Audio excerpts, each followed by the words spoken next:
دین کے اوپر ایک اعتراض ہے، کل جس کی طرف میں نے اشارہ بھی کیا تھا کہ دین ہماری آزادی کو سلب کر لیتا ہے اور ہمیں فطرتاً آزاد پیدا کیا گیا ہے۔ پروردگار عالم نے ہمیں آزاد پیدا کیا ہے تو ہم کسی پابندی کو کیوں قبول کریں، ہم کسی جبر کو کیوں قبول کریں؟ پہلی بات جو بنیادی ہے وہ یہ کہ آزادی واقعاً ایک بہت ہی قابل قدر، ایک پریسٹیجیس ویلیو ہے، ایک ایسی قدر ہے کہ جسے اسلام بھی بہت زیادہ اہمیت دیتا ہے۔ آپ دیکھیں گے کہ ہمارے پاس دو اصطلاحات ہیں، ایک ہے عبدیت اور دوسری ہے حریت۔ حریت کا مطلب ہے آزاد ہونا اور عبدیت کا مطلب ہے غلام ہونا، اور ان دونوں کے درمیان جو فرق ہے وہ بہت نمایاں ہے، جو فرق ہے وہ بہت واضح ہے۔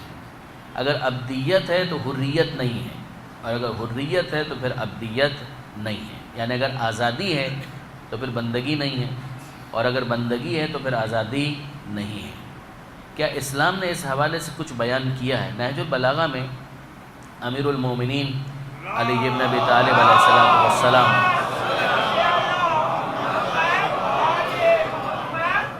مولا کا بڑا معرکۃ الآرا جملہ ہے جس میں مولا یہ ارشاد فرماتے ہیں کہ لا تکن عبد غیرک فقد جعلک اللہ حرا، کہ دیکھو اپنے جیسے کسی بندے کا بندہ مت بنو اس لیے کہ اللہ نے تمہیں آزاد پیدا کیا ہے۔ اب آپ نے غور فرمایا کہ اسلام اس کی اہمیت کا قائل ہے۔ اسلام کہتا ہے کہ یہ بہت ہی ایک پریسٹیجیس ویلیو ہے کہ جس کو اگنور نہیں کیا جانا چاہیے۔ اسلام کس چیز کو اپریشیٹ کرتا ہے، عبدیت کو یا حریت کو؟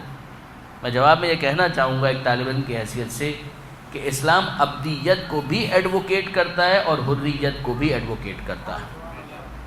جب خالصتاً دین کا معاملہ آتا ہے اور دین کے معاملے میں ہم اپنے کلمے پر غور کرتے ہیں تو ہمیں وہاں کیا ملتا ہے کہ لا الہ الا اللہ، کہ اللہ کے سوا کوئی معبود نہیں ہے، ہم صرف اس ایک اللہ کی عبادت کرتے ہیں۔ اس کا مطلب یہ ہے کہ اس ایک اللہ کو ماننے سے پہلے تمام باطل خداؤں سے حریت کا اعلان کیا جاتا ہے، تب اس ایک خدا کی عبادت کا اعلان ممکن ہو پاتا ہے۔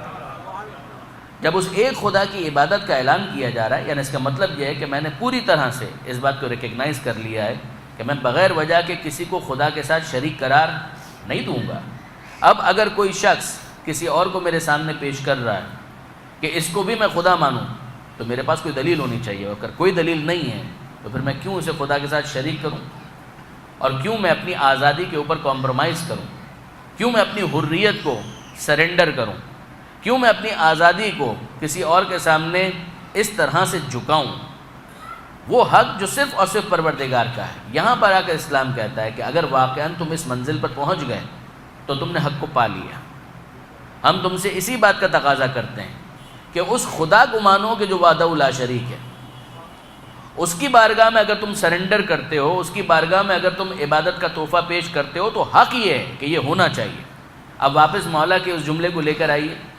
امیر المومنین فرماتے ہیں کہ لا تکن عبد غیرک، اپنے جیسے کسی بندے کا بندہ مت بن، فقط جعلک اللہ حرا، اس لیے کہ اللہ نے تجھے آزاد پیدا کیا ہے۔ جب اللہ نے تجھے آزاد پیدا کیا ہے تو کسی اور بندے کی بندگی کا کوئی جواز تمہارے پاس نہیں ہے، اور جس نے تمہیں آزاد پیدا کیا ہے حق یہ ہے کہ چونکہ اس نے آزاد پیدا کیا ہے لہذا اس کی عبادت کے لیے اپنا سر جھکا دو۔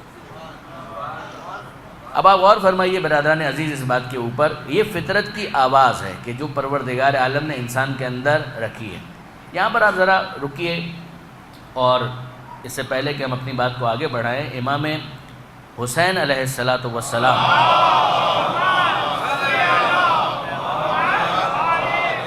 امام مظلوم کا یہ جملہ بہت قابل توجہ ہے۔ امام مظلوم کیا فرماتے ہیں؟ یہ کربلا میں امام نے اپنی شہادت سے کچھ پہلے فوج یزید کو مخاطب کر کے کہا ہے، یا شیعۃ ابی سفیان، یا شیعۃ ابی سفیان، اے ابو سفیان کے ماننے والوں، ان لم یکن لکم دین، اگر تمہارا کوئی دین نہیں ہے، ولا کنتم تخافون یوم المعاد، اور نہ تمہیں قیامت کے دن کا خوف ہے، کونوا احرارا فی دنیاکم، اگر نہ تم کسی دین کے ماننے والے ہو اور نہ ہی تمہیں قیامت کے دن کا خوف ہے، کونوا احرارا، یہ احرار اسی حریت سے نکلا ہے کونوا احرارا فی دنیاکم، تو کم سے کم اتنا تو کرو کہ اپنے آپ کو یزید اور ابن زیاد کی عبادت سے دور کر کے آزادی کو دنیا کے معاملات کے اندر قبول کرو.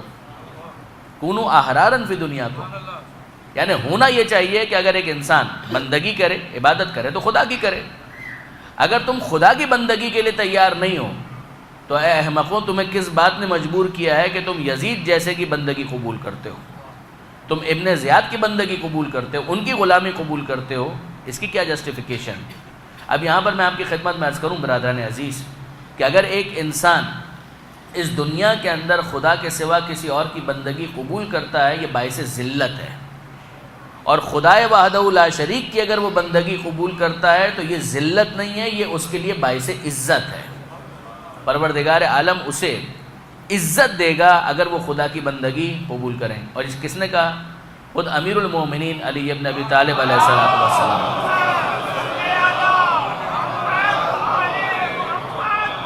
مولا کا یہ جملہ ہے کہ الہی، مناجات کے جملے ہیں امیر المومنین کے. مولا یہ فرماتے ہیں الہی، اے پروردگار، کفا بھی عزن، مفاتح الجنان کے اندر شیخ عباس قمی نے اس کو نقل کیا کہ اے پروردگار، اے میرے خدا، کفا بھی عزن، میری عزت کے لیے یہ بہت کافی ہے، ان اکون لک عبدن، کہ میں تیرا عبد اور تیرا بندہ ہوں، وکفا بھی فخرن، اور میرے فخر کے لیے یہ بہت کافی ہے، ان تکون لی ربن، کہ تو میرا رب اور میرا پروردگار ہے. انت کما احب، تو ویسا ہے کہ جیسا میں چاہتا ہوں، فاجعلنی کما تحب، مجھے ویسا رکھ کہ جیسا تو چاہتا ہے. آپ ذرا غور فرمائیے برادران عزیز، اس مناجات کے ایک جملے کے اندر امیر المومنین نے کتنے مسائل کو حل کیا. امیر المومنین اس جملے میں یہ سمجھا چکے، اپنے جیسے بندے کا بندہ مت بن، اللہ نے تجھے آزاد پیدا کیا ہے. اب یہاں پر سمجھا رہے ہیں کہ اللہ کا بندہ بن. مناجات کے ذریعے سمجھا یہ رہے ہیں کہ اے پروردگار، عزت کے لیے یہ بہت کافی ہے کہ میں تیرا عبد اور تیرا بندہ ہوں. وکفا بھی فخرن، اور میرے فخر کے لیے، میری پریسٹیج کے لیے، میری عزت کے لیے، میرے پرائڈ کے لیے یہ بہت کافی ہے، ان تکون لی ربن، کہ تو میرا رب اور میرا پالنے والا ہے. تو اب برادران عزیز، اس جملے کے ذریعے سے امیر المومنین اس کو واضح کرتے ہیں. یہیں پر آپ غور کیجئے اس بات پر بھی، امام مظلوم نے خود حر کو مخاطب کر کے کیا کہا تھا. حر کا نام تھا حر، یعنی آزاد. اور امام مظلوم نے کیا کہا تھا جب جناب حر تشریف لائے معافی مانگنے کے لیے، توبہ کرنے کے لیے، اور ہاتھوں کو جوڑا ہوا ہے. تو اگر ہاتھوں کو جوڑ لیا جائے تو اس کا مطلب تو یہ ہے کہ وہ اپنی آزادی کے اوپر کمپرومائز کر رہے ہیں. مگر حسین کا جملہ کیا ہے؟ انتا کما سمت کا امک یا حر، اے حر، تو نے اپنے آپ کو ویسا ہی ثابت کیا کہ جیسا تیری ماں نے تیرا نام رکھا تھا حر. ذرا غور فرمائیے اس پر. تو نے اپنے آپ کو ویسا ہی ثابت کیا کہ جیسا تیری ماں نے تیرا نام رکھا تھا حر. یعنی اس سے پہلے خدا کی بارگاہ میں تیرے ہاتھ بندھے ہوئے نہیں تھے، تو خدا کا بندہ نہیں تھا، یزید اور ابن زیاد کا بندہ تھا، تو نام کا حر تھا. اور آج جب تو نے یزید اور ابن زیاد کی بندگی سے اپنے آپ کو جدا کر کے خدا کی بارگاہ میں اپنے ہاتھ جوڑ لیے تو خدا کا بندہ بن گیا، مگر ویسا ہو گیا جیسا تیری ماں نے تیرا نام رکھا تھا. آج سے پہلے تو بندہ تھا، آج کے بعد تو حر ہو گیا. اللہ